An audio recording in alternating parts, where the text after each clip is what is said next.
আসসালামু আলাইকুম and hello everyone. আমি হ্যাপি আমার নতুন একটি ব্লগে আপনাদের সবাইকে আমার পেজ ওয়েলকাম করছি। কেমন আছেন সবাই? আশা করছি যে যেখানে আছেন ভালো আছেন।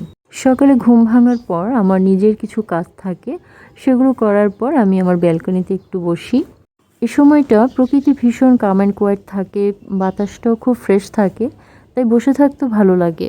আর আমার বাগান বিলাস গাছে তো ফুল ফুটতে শুরু করে দিয়েছে, এখনও ফোটার অনেক বাকি আছে। কিছুটা দেখাচ্ছি আমি আপনাদের।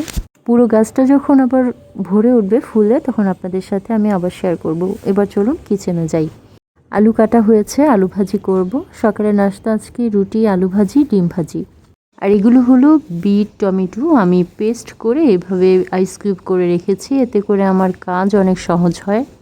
এভাবে আমি অনেক কিছু দিয়ে আইস কিউব করে রেখে দিই। টমেটো, অ্যালোভেরা ওটা তো আর খেতে করি না, ওটা হচ্ছে মাঝে মাঝে ইচ্ছে হলো একটু ফেসে অ্যাপ্লাই করলাম, এই আর কি। যে যেভাবে অভ্যস্ত তার লাইফে, আমি বলতে চাচ্ছি যে যেই কাজগুলো প্রতিদিন করে সে কাজগুলোর মধ্যে একটা কাজ যদি একদিন না করা হয় তাহলে তার কাছে ইনকমপ্লিট মনে হয়। এনিওয়ে, আমাদের কিন্তু সকালে ব্রেকফাস্ট হয়ে গেছে, কিন্তু আমি ভিডিওটা নিতে ভুলে গেছি। আজকে দুপুরে রান্না করছি চিকেন বিরিয়ানি। গতকাল রাতে আমার হাজব্যান্ড বলছিল চিকেন বিরিয়ানির কথা, তো রাতে তো আর রান্না করা হয়নি, তাই আজকে দুপুরে রান্না করছি। বিরিয়ানির জন্য আমি এখানে আলু ভেজে রাখছি, আর কিছু বাজার করা হয়েছিল, এগুলো এখন আমার গোছানো হয়নি। স্যালাডের আইটেম আনতে বলেছিলাম, সেগুলো আনতে সে ভুলে গিয়েছে, কিন্তু এটা আনতে সে ভুলেনি। এটা হচ্ছে কদবেল। এটা খেতে আপনারা কে কে পছন্দ করেন? আমি তো ভীষণই পছন্দ করি। ছোটোবেলা যখন স্কুলে যেতাম, ফেরার সময় মানে যখন কদবেলের সিজন ছিল, তখন আমি রোজ একটা করে কদবেল নিয়ে আসতাম। আমি এখানে রান্না বসিয়ে দিয়েছি, আর চিকেন তো আগেই ম্যারিনেট করা ছিল। টক দই, আদা রসুনের পেস্ট, বিরিয়ানি মশলা, আরও কী যেন মশলা অ্যাড করেছিলাম, সব কিছু দিয়ে 1 ঘন্টার মতো আমি রেখে দিয়েছিলাম।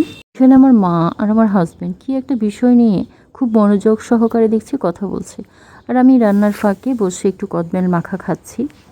খেতে তো খুব ভালো লাগে, কিন্তু এই টক ফলগুলো খেলে খুব লবণ খাওয়া হয়ে যায়, যে জন্য এখন আমি এগুলো একটু অ্যাভয়েড করি। এখানে চিকেন রান্না হয়ে গেছে, আলাদা একটা প্লেটে আমি তুলে রাখছি। আপনাদের কাছে কোন বিরিয়ানিটা বেশি ভালো লাগে? Chicken biryani, mutton biryani, beef biryani? সবগুলোই খুব ভালো লাগে, তাই না? কিন্তু আমার কেন যেন মানে কি বলবো, I prefer to it chicken biryani. অবশ্যই বাসায় রান্না করা চিকেন বিরিয়ানি, এটা খেতে খুব মজা হয়। আমি আজকে যেভাবে রান্না করেছি ঠিক সেভাবেই আমি রান্না করি, মাঝে মাঝে একটু ডিফারেন্ট হতে পারে, তবে মোস্ট অফ দ্য টাইম এইভাবেই রান্না করি। রান্না তো হয়ে গেছে, এখানে আমি কিছুটা কিশমিশ দিয়েছি, কেওড়া জল দিয়েছি একটু সুন্দর স্মেলের জন্য, পেঁয়াজ বেরেস্তা দিয়েছি। এটা এখন পারফেক্টলি ডান। আমি শাওয়ার নিয়ে নামাজ পড়ে চলে এসেছি, আর এর মধ্যে আমার হাজব্যান্ড খুব সুন্দর করে স্যালাড কেটে রেখেছে। He is very helpful. আমাদের খেতে কিন্তু অনেকটা লেট হয়ে গেছে, এটা অবশ্য এখন এভরিডে রুলস হয়ে গেছে। রান্না করতে করতে ভিডিও করলে যেটা হয় আর কি। লাঞ্চ করতে আমাদের যেহেতু একটু দেরি হয়ে গিয়েছিল, তাই বিকেলে আজকে আর আমরা তেমন ভারী নাস্তা করছি না। একটু চা, কফি আর সল্টেড বিস্কিট। আম্মুকে সল্টেড বিস্কিট দিয়েছি আর কফি করে দিয়েছি। আম্মু কফিটা খুব পছন্দ করে, আর আমিও কফিটা খুব পছন্দ করি। এই পছন্দ করাটা নতুন করে হয়েছে, আগে কিন্তু ছিল না। আর এখানে আমার মাকে দেখেছেন, সন্ধ্যা হতে বাসায় ফেরার জন্য রেডি হয়ে বসে আছে। আমিও রেডি হয়ে নিয়েছি, মাকে একটু পৌঁছে দেব তাই। আর মাকে বলছিলাম একটু এদিকে তাকাও তো, আর আমার মা কি বলছিল জানেন? সারাক্ষণ ভিডিও করা আর ছবি তোলা।